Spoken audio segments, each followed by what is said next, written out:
Unit প্রতি ৭৭ পয়সা বিদ্যুৎ বিল বৃদ্ধি পাওয়ার কারণে নাভিশ্বাস উঠেছে রাজ্যের সাধারণ মানুষের মধ্যে। বিদ্যুতের বর্ধিত মাশুল কার্যকর হয়েছে এপ্রিল মাস থেকে, আর বর্ধিত বিল আদায় শুরু হয়েছে জুন মাসের বিলের সঙ্গে জুলাই মাসে।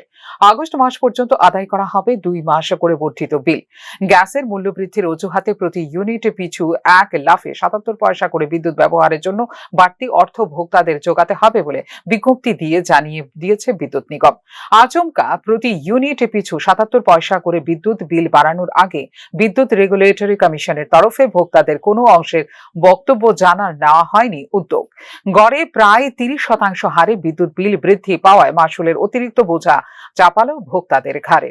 এর আগে ২০০৭ সালের দিকে রাজ্যের এইভাবে বিদ্যুৎ উৎপাদনের কাজে ব্যবহৃত জ্বালানি মানে গ্যাসের মূল্য বৃদ্ধির কারণে বিদ্যুৎ বিল বাড়ানো হয়েছিল বছরের মধ্যবর্তী সময়ে। আচমকা বিদ্যুতের বিল বৃদ্ধি করার কারণে তখনও দেখা দিয়েছিল ক্ষোভ। চলতি জুলাই মাসের শুরুতে জুন মাসের বিল হাতে পেয়ে চক্ষু কপালে উঠে যেতে শুরু করে ভোক্তাদের। প্রতি ইউনিট পিছু ৭৭ পয়সা করে বর্ধিত বিলের হিসেবটিও অস্পষ্টই ভোক্তাদের কাছে, কারণ এই হিসেবে যে অঙ্কের বর্ধিত বিল হওয়ার কথা বাস্তবে হয়েছে তার চেয়ে অনেক বেশি।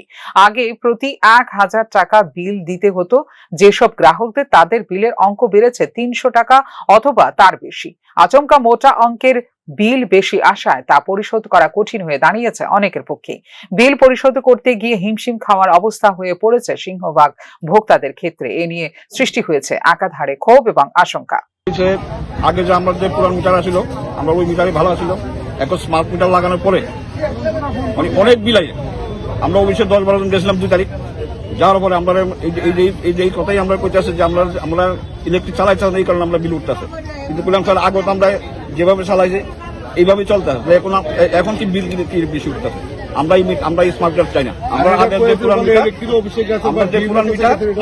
আমরা ওই মিটারে দেওয়া হোক, তাহলে আমাদের আন্দোলন চলবে। আগে পুরান মিটার সবাই মিটার ব্যবহার বাবদ মাসিক ভাড়া এবং স্থায়ী বিলের হার মাসিক ন্যূনতম ৩০ টাকা থেকে শুরু করে কয়েক হাজার টাকা পর্যন্ত হওয়ার বিষয়টি নিয়েও ক্ষোভ রয়েছে সাধারণ মানুষের মধ্যে। খোদ রাজধানী শহর আগরতলা সহ প্রায় সর্বত্র নিরবচ্ছিন্ন বিদ্যুৎ সরবরাহের কোনো ঠিক ঠিকানা নেই বিদ্যুতের নির্দিষ্ট ভোল্টেজের।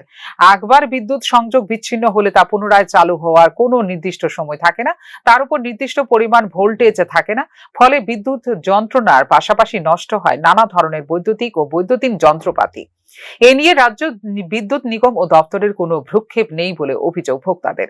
এর ওপর আবার মোটা অঙ্কের বিল বৃদ্ধি মোটেও কাঙ্ক্ষিত নয় বলে ক্ষোভ রয়েছে ভোক্তা সাধারণের মধ্যে। Bureau report, news now.